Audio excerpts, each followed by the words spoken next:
Baik, Assalamualaikum warahmatullahi wabarakatuh. Selamat pagi semuanya. Di sini saya akan menjelaskan mengenai pertemuan 7, di mana materi pertemuan 7 di sini yaitu korelasi, pembersihan, dan normalisasi data. Sebelumnya saya ingin perkenalkan diri. Nama saya Muhammad Imam Dinata Skom MT. Saya berasal dari Universitas Muhammadiyah Mataram. Prodi Teknologi Sistem Informasi. Pada perkuliahan ini, tujuan dari pertemuan 7 ini yaitu mampu memahami dan menjelaskan korelasi, pembersihan, dan normalisasi data. Di mana pada perkuliahan pada Big Data ini kita melakukan pembagian, di mana beberapa pertemuan dilakukan oleh Bapak Dani Anggoro Eskom dan Mkom itu dari Universitas Muhammadiyah Metro Lampung dengan prodi dosen ilmu komputer. Sementara saya yaitu Muhammad Imam Dinata Eskom MT, dosen sistem dan teknologi informasi dari Universitas Muhammadiyah Mataram. Nah, kita lanjut saja pada materi pertemuan 7, yaitu apa sih pertemuan penjelasan mengenai korelasi, pembersihan, dan normalisasi data. Yang kita ketahui korelasi adalah ukuran statistik untuk mengetahui sejauh mana hubungan antara dua variabel atau lebih, yang dimana biasanya mendeskripsikan hubungan sederhana antara variabel tanpa mempertanyakan adanya sebab akibat seperti itu. Yang selanjutnya di sini biasanya korelasi memiliki hubungan variabel dalam satu angka, di mana korelasi biasanya menggunakan metode yang disebut dengan koefisien korelasi. Koefisien korelasi biasanya dilambangkan dengan simbol R dan bernilai antara -1 hingga +1. Jadi bisa jadi korelasi itu tidak terjadi, yaitu bisa disimbolkan dengan 0 seperti itu. Nah, di sini biasanya korelasi terdapat 3 jenis, yaitu biasanya umumnya yaitu korelasi nilai positif, korelasi negatif, dan korelasi nilai 0. Apa sih maksud dari korelasi nilai positif, korelasi negatif, dan korelasi nilai 0? Bisa akan dijelaskan di slide selanjutnya. Nah, di sini yang pertama korelasi positif. Korelasi positif merupakan nilai positif terjadi ketika nilai korelasi lebih besar dari 0, di mana korelasi ini menandakan kedua variabel yang dibandingkan memiliki hubungan nilai positif sempurna. Korelasi positif terjadi apabila satu variabel bergerak lebih tinggi atau lebih rendah dari variabel lainnya. Bergeraknya itu menentukan nilai yang sama dan besarnya seperti itu. Contohnya pada gambar berikut, kalau kalian lihat di sini ada korelasi positif hingga titik dan berat badan, di mana orang yang lebih tinggi memang cenderung akan lebih berat. Jadi ibaratkan korelasi positif itu akan bergerak mendekati garis linear ini seperti itu. Jadi titik-titik ini saling berdekatan. Itulah yang dinamakan dengan nilai positif atau korelasi positif seperti itu.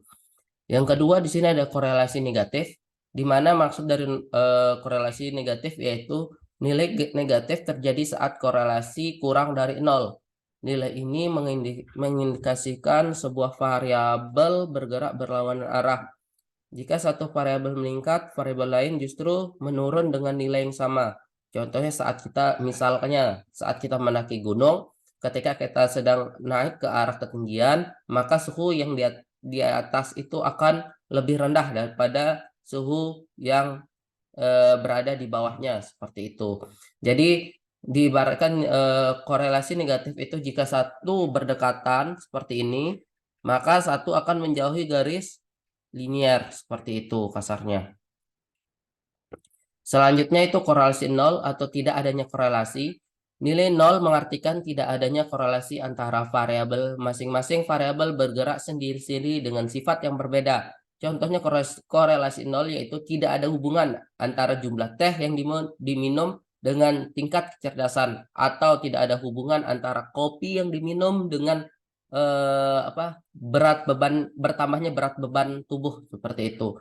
Jadi diibaratkan dia garis bukan linear tapi horizontal, di mana horizontal eh, membedakan jenis satu dengan yang jenis yang lainnya seperti itu.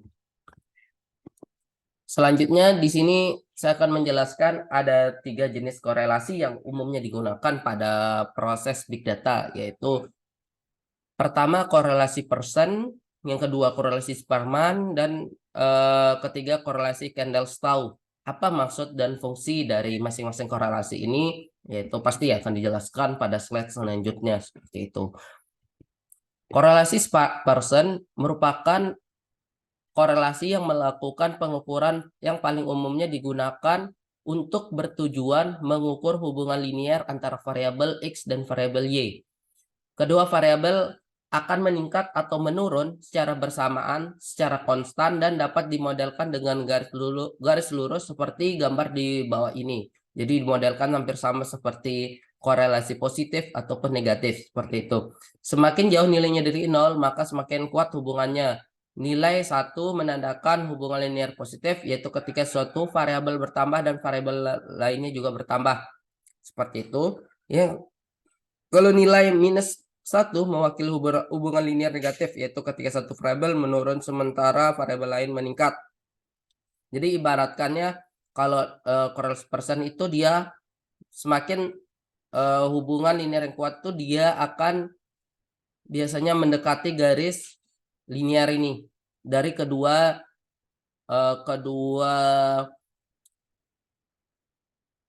variabel seperti itu. Kalau yang negatif kuat, dia akan menjauhi dari garis linear tersebut seperti itu. Nah, biasanya korelasi person itu digunakan untuk data rasio atau data interval. Ya, data interval itu seperti data pengukuran tinggi, berat badan, dan lain-lain seperti itu.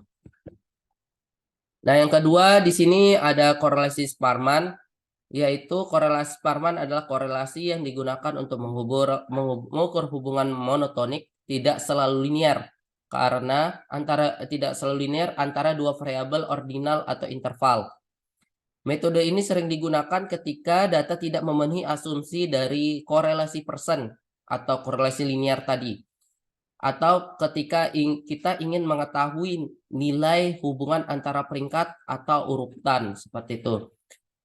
Nilai 1 pada korelasi person terjadi apabila hubungan sempurna searah itu dia memiliki keikatan berdekatan seperti itu. Sementara nilai minus 1 menunjukkan hubungan sempurna yang berlawanan arah sama. Maksudnya hanya saja nanti yang digambarkan grafik itu dia akan berbeda. Tidak linear tetapi bentuknya diagonal seperti itu. Seperti ini. Nah, di korelasi Sparman biasanya digunakan untuk data berskala ordinal. Ordinal itu apa? Yang kelipatan angka-angka. Misalkan untuk data ordinal itu nilai, kumpulan-kumpulan nilai, dan lain-lain seperti itu. Nah, selanjutnya di sini korelasi Kendall-Stau. Apa itu Kendall-Stau? Yaitu korelasi yang digunakan untuk mengukur hubungan monotonik tidak selalu linear juga sama antara dua variabel yang memiliki data dalam bentuk ordinal atau peringkat. Jadi biasanya Kendall-Stau juga menggunakan korelasi Sparman seperti itu.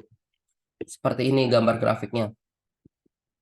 Yang selanjutnya korelasi Kendall lebih fokus pada peringkat atau urutan data daripada nilai sebenarnya dari variabel-variabel tersebut. Sehingga hasil korelasi Kendall tahu juga berkisar antara minus 1 sampai dengan 1. Nah, biasanya contohnya seperti ini. Kalau Kendall-Stau cukup puas, berarti interval kepuasan sifat seperti itu. Misalkan puas, cukup puas, dan lain-lain seperti itu. Dengan diasumsikan cukup puas itu dengan nilainya 3. Sementara puas mengasumsikan nilai 4. Nah, seperti atau contoh lainnya misalkan tingkat pendidikan yang dikelompokkan menjadi pendidikan menengah, S1, S2, S3 dan lain-lain seperti itu. Nah, selanjutnya di sini ada pembersihan data. Apa itu pembersihan data? Merupakan proses mempersiapkan dan membersihkan data mentah agar dapat diolah dan dianalisis dengan benar pada suatu data di dalam sebuah dataset. Jadi, mengapa harus dilakukan pembersihan data? Yang pertama, pasti untuk menghindari data yang berkualitas buruk. Yang kedua, agar data tersebut tidak adanya noise-noise atau data-data yang tidak dibutuhkan seperti itu. Misalkan data yang tidak dibutuhkan itu kata sambung, kata ada tanda tanya, simbol-simbol, titik dan lain-lain seperti itu. Nah, di sini pembersihan data itu memiliki tujuan seperti untuk menghilangkan kesalahan atau noise dalam dataset. Kenapa kesalahan atau noise? Karena nanti pada akhirnya dataset ini akan mempengaruhi pada hasil perhitungan atau hasil prediksi yang dilakukan seperti itu. Nah, di sini ada beberapa cara untuk melakukan pembersihan data, yaitu pertama, satu, menghilangkan kesalahan atau inkonsistensi yang muncul saat beberapa data pada dataset. Yang kedua, menghilangkan tanda simbol atau tanda sambung. Yang ketiga, hapus duplikat data, karena biasanya duplikat data ini terjadi ketika kita tanpa sadari pada data pertama muncul misalkan data A, pasti nanti di nilai A, sorry bukan data, nilai A. Terus pada data yang mungkin ke 88 itu muncul lagi nilai A. Nah, jadi nilai A itu tidak boleh terjadi duplikat di dalam sebuah pengolahan data seperti itu. Selanjutnya menangani data yang hilang.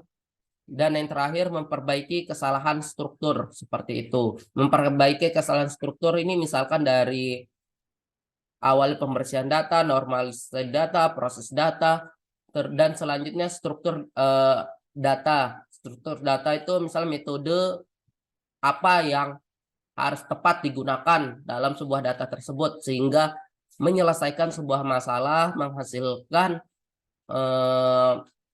hasil yang baik seperti itu.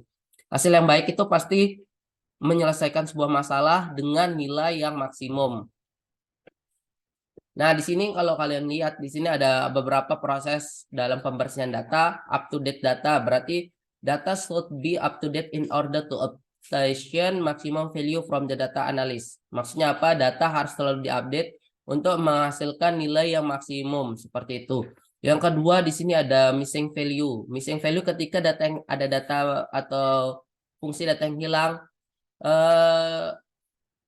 kita harus memperhatikan nilai dari hasilnya, apakah itu sudah sesuai atau tidak. Jika tidak sesuai, kita harus memperbaikinya seperti yang kehilangan, mungkin dengan menambahkan data yang hilang yang kita anggap itu sangat perlu seperti itu. Duplikat di sini pasti menghilangkan data-data yang duplikat. Di sini numerical outlier are fairly easy to detect and remove. Jadi ketika data numerical outlier itu atau keluar dari garis batasan, berarti itu sangat mudah untuk deteksi atau dihapus seperti itu karena mempengaruhi prediksi pada lainnya seperti itu. Dan lain-lain, check IDs dan define valid output. Apakah define valid output ini maksudnya ketika hasil output yang dikeluarkan itu sesuai atau tidak, itu akan disesuaikan dengan masalah yang kita selesaikan seperti itu. Di sini kita lihat penjelasan define valid data labels for categorical data, define data range for numerical variable data, no matching data is presumably wrong. Jadi di sini keterikatan antara data disesuaikan apakah dia berbentuk kategorikal atau numerical variable seperti itu. Oke, selanjut di sini ada normalisasi data. Normalisasi data merupakan biasanya dalam bahas data digunakan untuk proses mengatur atau menyelaraskan data agar dapat digunakan dengan lebih efisien dalam analisis dan pemrosesan, di mana selanjutnya fungsi dari normalisasi data yaitu dapat membantu dalam mengintegrasikan data dari berbagai sumber yang mungkin memiliki format dan struktur yang berbeda. Jadi pada saat normalisasi data, misalkan ada data-data yang kita dapat nih dari berbagai sumber, misalkan data sumber di tweet, jadi kita harus menyelaraskannya. Misalkan ada data gambar, itu akan kita hapus, atau ada data teks yang kurang lengkap, itu yang kita perbaiki. Format TXT itu yang kita perbaiki. Begitu pula dengan data sumber data dari sumber yang lainnya. Misalnya format TXT yang dipakai, berarti format TXT juga harusnya pada data lain tersebut itu. Nah, biasanya tujuan dari normalisasi data yaitu untuk menghilangkan ketidakseimbangan. Ketidakseimbangan maksudnya perbedaan, anomali atau anomali itu titik berbeda di suatu waktu pada sebuah data. Inkonsistensi dalam data yang dapat mengganggu analisis dan pemahaman data. Seperti itu. Nah, di sini biasanya pada saat normalisasi data itu ada beberapa proses yang harus dilakukan, yaitu pertama format data yang konsisten. Apa itu format data yang konsisten? Data dari berbagai sumber mungkin memiliki format yang berbeda. Jadi misalkan dari PNG data gambar itu harus disesuaikan menjadi data JPEG atau formatnya harus disamakan, itu maksudnya. Yang kedua, pembersihan data itu sama seperti proses pembersihan data yang saya jelaskan tadi. Misalkan normalisasi melibatkan pembersihan data dari noise, nilai hilang, dan outlier. Yang ketiga, pengurangan redundansi, yaitu data yang diulang dalam berbagai bentuk atau lokasi dapat memakan ruang penyimpanan yang berharga. Yang selanjutnya yaitu skala yang seragam. Maksudnya apa skala yang seragam? Yaitu data yang memiliki skala yang berbeda perlu dinormalisasikan sehingga memiliki skala yang seragam. Misal skalanya seharusnya interval ranknya 2 sampai 4, ada yang 6 sampai 8, berarti itu harus diselaraskan 2 sampai 4 sama harus menjadi 2 sampai 4, atau 1 sampai 2 harus sama ranknya 1 sampai 2. Seperti itu. Selanjutnya di sini ada normalisasi data. Apa itu normalisasi data? Ada beberapa yaitu selanjutnya ada integrasi data, maaf. Data berbagai sumber memungkinkan normalisasi memungkinkan untuk mengintegrasikan data ini ke dalam satu sumber data yang tunggal atau struktur. Interaksi data dari misalkan dari berbagai sumber itu dijadikan satu kesatuan menjadi data yang berstruktur. Selanjutnya ada pengolahan metadata. Di sini apa itu maksudnya, yaitu normalisasi juga dapat mencakup manajemen metadata, yaitu informasi tambahan tentang data seperti misalkannya ada penjelasan mengenai data tersebut, sumbernya dari mana, dan atribut-atribut lainnya yang biasanya mendukung dari data tersebut, informasi dari data tersebut. Selanjutnya optimasi query dan pemrosesan. Normalisasi dapat memungkinkan query dan pemrosesan data yang lebih efisien, terutama dalam konteks dan pengolahan data yang besar seperti itu. Misalkan data yang sedemikian rupa namanya big data, berarti harus dibutuhkan optimisasi dan query dan pemrosesan seperti itu, agar dari beberapa sumber data big data tersebut bisa menghasilkan hasil yang signifikan atau berguna bagi seorang engineer big data, seperti itu kurang lebihnya. Mungkin itu saja dari pertemuan ketujuh ini mengenai korelasi pembersihan data dan normalisasi data seperti itu. Sekian, terima kasih. Wabillahi taufiq hidayah. Wassalamualaikum warahmatullahi wabarakatuh. Mungkin kalian bisa juga nyari referensi lainnya yang berbentuk visual di YouTube karena biasanya konten-konten YouTube lebih eh, mudah kalian menanggapi pemahamannya seperti itu. Atau mencari referensi-referensi lainnya seperti itu agar kalian lebih dalam memahami pertemuan tujuh ini. Oke, sekian. Ini terima kasih sebelumnya atas perhatiannya. Wabillahi taufiq, wassalamualaikum warahmatullahi wabarakatuh.